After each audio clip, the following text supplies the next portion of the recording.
जय हिंद साथियों, नमस्कार। मैं प्रभुदान चारण आपका हार्दिक स्वागत करता हूं, अभिनंदन करता हूं अपने इस परिवार के साथ में। दोस्तों, कल ही अपना परिवार 500 का हुआ है और उसी परिवार की खुशी के लिए आज मैं आपके सामने बहुत ही महत्वपूर्ण तथ्य लेके आया हूं। जो तथ्य सारे एक जगह कलेक्ट किए, पूरी रात बैठ करके मैंने सोचा कि अगर इतना परिवार हुआ है, ये परिवार वाले अगर इतना भरोसा करते हैं तो अपन भी इनके लिए कुछ अच्छा ही करते हैं। ये सोच के पूरी रात बैठ के बहुत ही महत्वपूर्ण तथ्य लेके आया हूँ और हो सके तो और भी अपना सपोर्ट करे, अपने परिवार को बढ़ाए। अपना परिवार जितना बड़ा होगा उतना ही मोटिवेट मिलेगा और आपके लिए अच्छी अच्छी चीज़ें लेके आएंगे। हालांकि ये अपने भारत का, ये भारतीय लोगों की प्रवृत्ति होती है कि अगर कोई बंदा आगे बढ़ रहा है, मेहनत कर रहा है, तो उसको आगे बढ़ने में हेल्प नहीं करेंगे। न तो पहले करते थे, न आज करते हैं, न ही आगे करेंगे। ये बात फिक्स है। अपने भारतीय लोगों की ये प्रवृत्ति है कि वो किसी को आगे बढ़ते हुए देखना नहीं चाहते हैं। अब भाई एक लाइक शेयर सब्सक्राइब से अपना क्या नुकसान होता है? भाई अपने को अगर नुकसान होना कि भाई ये 10 रुपये का नुकसान हो रहा है, 10 रुपये तो 1 रुपये का भी नुकसान हो रहा है, तो हम 1 रुपये का नुकसान क्यों करें? कुछ नहीं होता है। फ़ोन सबके पास में, नेट रिचार्ज सबके पास में, यूट्यूब सबके पास में, पर सब्सक्राइब देख भी लेंगे, व्यू आते हैं देख भी लेते हैं, पर उसको सब्सक्राइब करने में, एक बटन दबाने में कोई नुकसान नहीं है, परंतु वो हमारे लोगों की प्रवृत्ति होती है। खैर, अपनी अपनी बातें होती है, छोड़ो इस बात को। अपन देखते हैं क्या है महत्वपूर्ण फैक्ट। देखो, सबसे पहले हम लेके आए हैं एक जैसे फैक्ट है, जैसे पिंक सिटी। क्या है? Pink city. अब देखो, ये सिटियां अब सबको पता है, नॉर्मल सी तो हर किसी को पता होता है, फिर भी ये अभी अपने को पता है कि भाई हाँ, हमें ये सारी चीजें आती है। जब एग्जाम में बैठते हैं ना, उस समय जो ऑप्शन आते हैं ना, उसको देख करके गलती होते, सही होते ही नहीं है, होते कुछ नहीं है। एक नॉर्मल सा सवाल होता है, वो भी हमसे गलत हो जाता है। इसीलिए ये सारी चीजों को अपने को कंठस्थ कर लेना चाहिए। हाँ, वहां है, मतलब फिक्स है ये चीज। पिंक सिटी जयपुर को कहते हैं। देखो, मैं जयपुर का उपनाम नहीं बता रहा हूं, उपनाम तो जयपुर को बहुत सारे कहते हैं ना, पर अपने को एक जैसे नामों के बारे में देखना है। पिंक सिटी किसको कहते हैं? पिंक सिटी जयपुर को कहते हैं। किसको कहते हैं?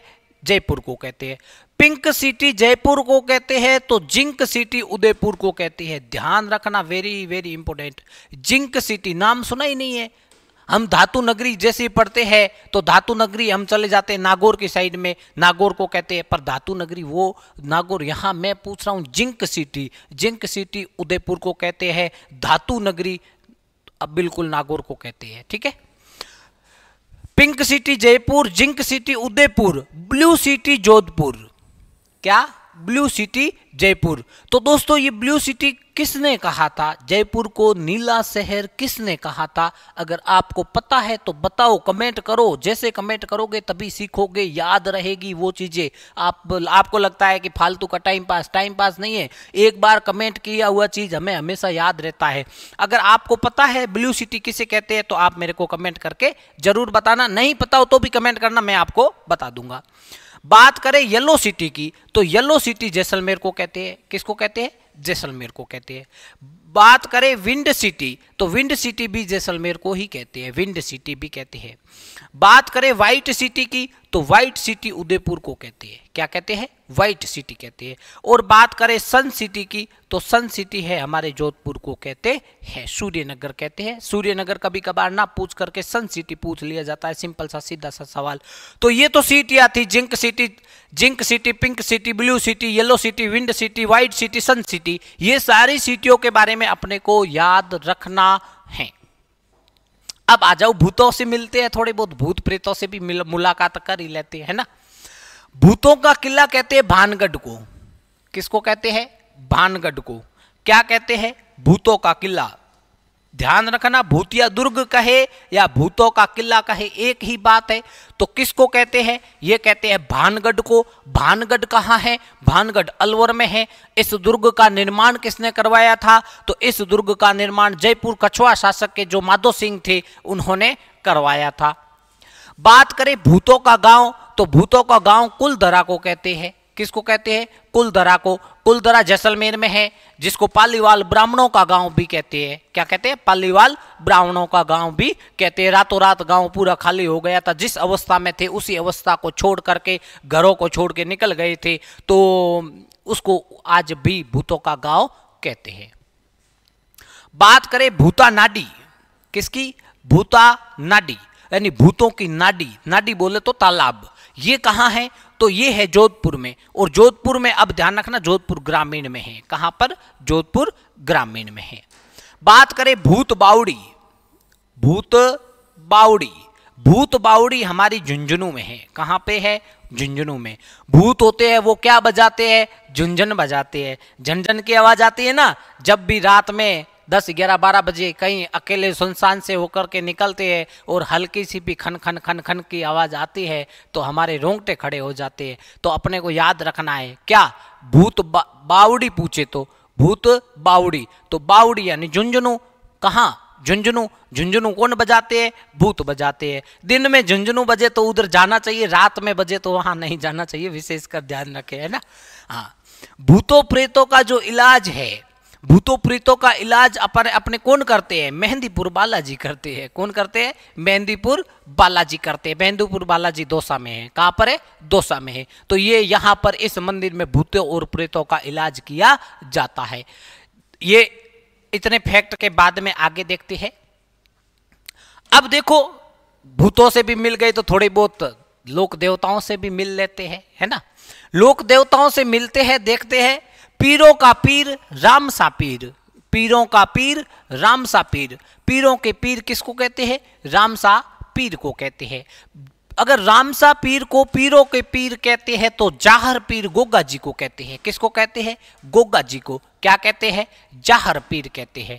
जिंदा पीर भी गोगा जी को कहते हैं। ध्यान रखना, जिंदा पीर भी गोगा जी को कहते हैं। अब ये दोनों उपाधि गोगा जी को किसने दी थी? ये आप फिर मेरे को कमेंट करके बताओगे कि ये दोनों, एक तो जाहर पीर और एक जिंदा पीर, ये दोनों उपाधि गोगा जी को किसने दी थी।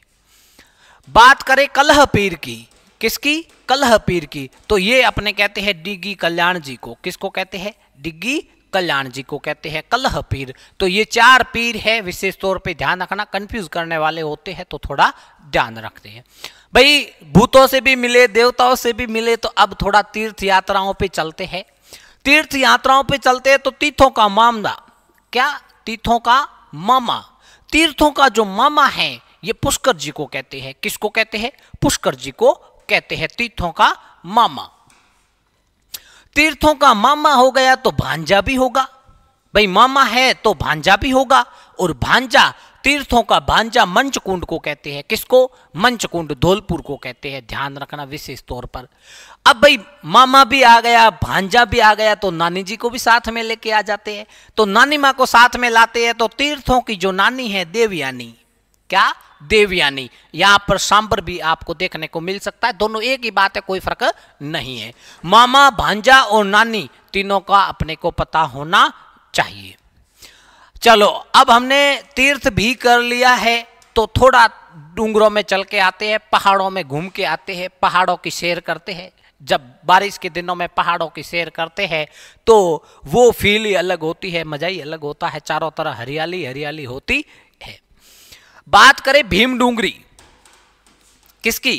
भीम डूंगरी। तो भीम डूंगरी कहाँ है? विराटनगर जयपुर में। कहां पर? विराटनगर जयपुर में भीम डूंगरी है। बात करें गणेश डूंगरी की, तो ये भी विराटनगर जयपुर में ही है। क्या? कौन सी? भीम और गणेश डूंगरी दोनों विराटनगर जयपुर। बात करें सील की डूंगरी, तो सील की डूंगरी चाक्षु में है। ध्यान रखना, चाक्षु जयपुर ग्रामीण में आता है। कहां आता है? जयपुर ग्रामीण में आता है। बात करें बरखा की डूंगरी, किसकी? बरखा। बरखा किसको बोलते हैं? बारिश को नहीं बोलते हैं क्या? बरखा, बरखा हो रही है, बारिश को ही बोलते हैं। बारिश का ही दूसरा नाम बरखा भी कहते हैं, पर यहां डूंगरी की बात करते हैं। बरखा डूंगरी रामगढ़ अलवर में है। कहां पर है? रामगढ़ अलवर में है। और बात लास्ट में करते हैं मोती डूंगरी की, तो मोती डूंगरी जयपुर में भी है और अलवर में भी है, दोनों जगह है। विशेष तौर पे ध्यान देना। भाई डूंगरी की बात हमने कर ली है, तो अब थोड़ा बहुत लोगों से परिचित करते हैं चितेरों से परिचित करते हैं। चितेरा मतलब चित्रकार जो बनाते हैं पेंटिंग, उनसे थोड़ा परिचित होते हैं। भीलों का जो चितेरा है गोवर्धन बाबा को कहते हैं, गोवर्धन लाल बाबा। गोवर्धन लाल बाबा को क्या कहते हैं? भीलों का चितेरा कहते हैं। क्या कहते हैं? भीलों का चितेरा गोवर्धन लाल बाबा। नीड का चितेरा सौभाग्यमल को कहते हैं। किसको कहते हैं? जिसका भाग्य होता है उसको नीड का चितेरा कहा जाता है, यानी सौभाग्यमल को नीड का चितेरा कहते हैं। तो गांवों का चितेरा भूर सिंह शेखावत को कहते हैं। शेखावत साहब को क्या कहते हैं भाई साहब? शेखावत साहब को कहते हैं गांवों का चितेरा। क्या कहते हैं? गांवों का चितेरा, भूर सिंह शेखावत को। बात करें श्वानों का चितेरा, श्वान बोले तो कुत्ता, कुत्ता बोले तो गंडक। श्वानों का जो चितेरा है जगमोहन माथोड़िया को कहते हैं। किसको कहते हैं? जगमोहन माथोड़िया को कहते हैं। क्या? श्वानों का चितेरा। बात करें भैंसों का चितेरा परमानंद चोयल को कहते हैं। किसको कहते हैं? परमानंद चोयल को क्या कहते हैं? भैंसों का चितेरा कहते हैं। और लास्ट में बात करें पत्थरों की, तो पत्थरों का जो चितेरा है अर्जुन लाल प्रजापत को कहते हैं। किसको? अर्जुन लाल प्रजापत को। सर पत्थरों का क्या चितेरा होता है? पत्थर जो होता है उसके ऊपर नक्काशी का कार्य करते हैं, जो अच्छी अच्छी डिजाइन बनाते हैं, उसमें सबसे नाम शुमार है किसका? अर्जुन लाल प्रजापत जी का। बात करें आगे तो थोड़ा सावन भादो के बारे में। सावन आया झूम के, तो अभी बात कर लेते हैं कैसे आता है झूम के। सावन भादो की बात करें, एक जैसे फैक्ट है, बहुत सारे फैक्ट है, इसके ऊपर थोड़ा अपने को विशेष ध्यान देना है। सबसे पहले बात करें सावन भादो कड़ाई करणी माता मंदिर में है। करणी माता देशनोक, कहां? करणी माता देशनोक। ऐसा कहा जाता है कि अगर किसी की मनोकामना पूर्ण होती है तो वो सावन भादो जो कड़ाइया है इसमें माता के भोग लगाते, मतलब बनाते हैं, लगाते हैं और प्रसाद का वितरण करते हैं। दूसरा एक तथ्य ये भी मिलता है कि वहाँ जो चूहे वगैरह है माता के मंदिर में, करणी जी के मंदिर में जो चूहे हैं जिसको काबा कहते हैं, उसके लिए भोजन प्रसाद भी इन्हीं कड़ाइयों में बनते हैं। अब अलग अलग लोगों के अलग अलग मान्यता है, पर अपने को ध्यान रखना है सावन भादो कहाँ पर है। सावन भादो कड़ाइया जो है ये अपने देशनोक बीकानेर करणी माता के मंदिर में है। बात करें सावन भादो झील, किसकी? सावन भादो झील। तो सावन भादो झील जो है ये अचलगढ़ सिरोही में है। कहां पर है? अचलगढ़ सिरोही में झील है। बात करें सावन भादो महल, तो महल है आपके डींग। कहां? डींग, जिसको जल महलों की नगरी भी कहते हैं। तो सावन भादो महल कहां हो गया? डीग। तो डीग के महलों का निर्माण किसने करवाया था? बदन सिंह ने करवाया था। पर ध्यान रखना डीग के जल महलों का निर्माण सूरजमल जाट ने करवाया था। जाटों का अफलातून शासक कहते हैं, जाटों का प्लूटो कहते हैं, जिसको उस वीर शिरोमणि तो नहीं कह सकते, उस जाट शासक ने करवाया था जिसका नाम था सूरजमल जाट। बात करें सावन भादो दरवाजा, तो ये रणथंभौर दुर्ग में है। कहां पर है? रणथंभौर दुर्ग। हमीर चौहान की जो कर्म भूमि है उसके लिए जाना जाता है, हठी शासक कहते हैं उसको, उसके लिए जाना जाता है। तो वहां पर दरवाजा लगा हुआ है। कौन सा? सावन भादो दरवाजा। बात करें सावन भादो मंदिर, तो हमारे पाली में है। कहां पर है? पाली में है। सावन भादो मंदिर कहां पर है? पाली में है। सावन भादो झरना कहां पर है? तो जोधपुर में है। कहां है? झरना कहां है? जोधपुर में है। बात करें सावन भादो बांध बना हुआ है कोटा में। कहां पर? कोटा में। सावन भादो जो बांध है ये कहां है? कोटा में है। तो कोटा में अगर बांध बना हुआ है तो परियोजना भी होगी। तो परियोजना, सावन भादो परियोजना कहां पर है? सावन भादो परियोजना भी हमारी कोटा में है। कहां है? कोटा में। और सावन भादो उद्यान है ये राम निवास बाग जयपुर में है। कहां है? राम निवास बाग जयपुर में। कोटा से 3 बात याद रखनी है। कितनी? 3। एक नहर, दूसरा बांध और तीसरी परियोजना। याद रह जाएगा, नहर, बांध, परियोजना, तीनों जल से संबंधित है। तो हमें विशेष तौर पे ध्यान देना है कि अपने को कोटा आंसर देना है। ध्यान रखना, झरना पूछे ना तो झरना झ ये कौन से वर्ग में आता है? तो ज वर्ग में आता है, च वर्ग में आता है। तो झ से पहले क्या आता है? ज। ऐसे कुछ मतलब ट्रिक से याद रख लेना, याद हो जाएगा, विशेष कुछ ना है। बात करते हैं आगे।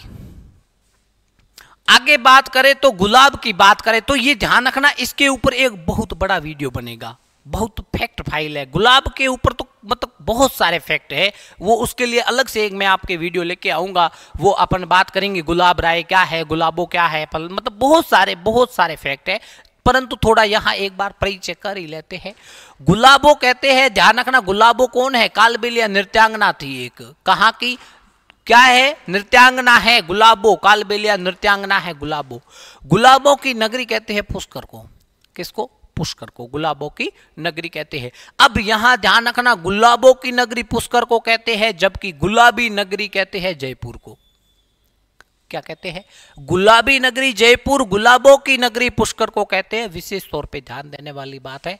और रेगिस्तान का गुलाब कहते हैं जैसलमेर को, रंगीला जैसलमेर को कहते हैं भाई साहब रेगिस्तान का गुलाब। हालांकि गुलाब के ऊपर मैं आपके लिए एक बहुत बड़ी वीडियो लेके आऊंगा, कुछ ही दिनों में अति शीघ्र लेके आऊंगा, आप टेंशन ना करो, फैक्ट कलेक्ट हो रहे हैं, जैसे ही पूरे होते हैं तो आपके लिए बहुत अच्छा वीडियो लेके आएंगे। बात करें मरु की, किसकी, मरु की, तो मरु की बात करते हैं तो सबसे पहले आता है मरु महोत्सव। मरु महोत्सव होता है जैसलमेर में, कहां पर, जैसलमेर में, क्या, मरु महोत्सव। मरु महोत्सव जैसलमेर का है। मरु महोत्सव अगर जैसलमेर का है तो अपन बात करते हैं मरु शोभा की, मरु शोभा। मरु शोभा रोहिड़े को कहते हैं, किसको कहते हैं, रोहिड़े को मरु की शोभा कहते हैं, मरुस्थल की शोभा कहते हैं। बात करें मरु कोकिला की, किसकी, मरु कोकिला की, तो मरु की कोकिला यानी मरुस्थल की कोकिला गौरी देवी को कहते हैं। ध्यान रखने वाली बात यह है कि यहां गौरी देवी है, गौरी बाई नहीं है, विशेष तौर पे ध्यान रखना, गौरी बाई नहीं है, गौरी देवी है। बात करें मरु के सागवान यानी मरुस्थल का सागवान रोहिड़े को कहते हैं, किसको कहते हैं, मरुस्थल का सागवान भी कहते हैं, मरुस्थल का शोभा भी कहते हैं, रोहिड़े को कहते हैं, मरुस्थल की कोका कहते हैं, सॉरी मरुस्थल की कोकिला कहते हैं गौरी देवी को। और बात करें मरु महोत्सव की तो ये जैसलमेर का प्रसिद्ध है। ये अपने यहां तक बात हुई, कहां तक बात हुई है, सावन भादो हो गया, ये हो गया राजस्थान का बाबूसान गुलाबों का, हाँ एक बात और अपन ये पढ़ लेते हैं थोड़ा सा। बात करते हैं राजस्थान के बाबूशाह की, किसकी, राजस्थान का बाबूशाह। राजस्थान का बाबूशाह कहते हैं भैरव सिंह शेखावत को, किसको, भैरव सिंह शेखावत को कहते हैं राजस्थान का बाबूशाह। बाबूशाह शेखावत साहब को कहते हैं तो बहुशाह प्रतिभा पाटिल को कहते हैं, किसको कहते हैं, प्रतिभा पाटिल को कहते हैं, बहुशाह कहते हैं। बात करें राजस्थान की बहू की, विंदनी, तो वो कहते हैं कृष्णा पूनिया को, किसको, कृष्णा पूनिया को, हरियाणा की रहने वाली थी, जो आज के अपने आपको पता हो तो गेम मतलब खिलाड़ी है। तो अब आप मेरे को ये बताओ कि इसके पास में पद कौन सा है, ये आप मेरे को कमेंट करके बताओगे कि ये वर्तमान में राजस्थान के किस पद पर विराजमान है या सुशोभित है। बात करें राजस्थान की बेटी की तो अपूर्वी चंदेला, ये भी खिलाड़ी है, अपूर्वी चंदेला भी खिलाड़ी है। कौन सी खिलाड़ी है ये आप एक दो कमेंट करके बता देना। तो बात हो गई बाबूशाह शेखावत साहब, बहुशाह प्रतिभा पाटिल, बहू कृष्णा पूनिया और बेटी अपूर्वी चंदेला। दोस्तों ये तो एक अपनी फैक्ट फाइल थी, इसके बाद में दूसरी और भी आएगी, पर ये वीडियो थोड़ा ज़्यादा लंबा हो जाएगा, इसीलिए शॉर्ट वीडियो ही रखेंगे अपन, ज़्यादा बड़ा नहीं करेंगे। एक दो वीडियो और एक्स्ट्रा डाल देंगे, उससे अपने को कोई नुकसान नहीं, पर ज़्यादा बड़ा वीडियो होगा तो वो देखने में भी थोड़ा मतलब अलग ही लगता है, इसीलिए अपन नेक्स्ट वीडियो में और मिलेंगे। ऐसे ही मज़ेदार फैक्ट के लिए हमारे साथ बने रहे। अच्छा लगा हो तो लाइक शेयर सब्सक्राइब जरूर करें, नुकसान कुछ नहीं होगा, भलाई होगा, कर भला तो हो भला। जय हिंद, जय भारत।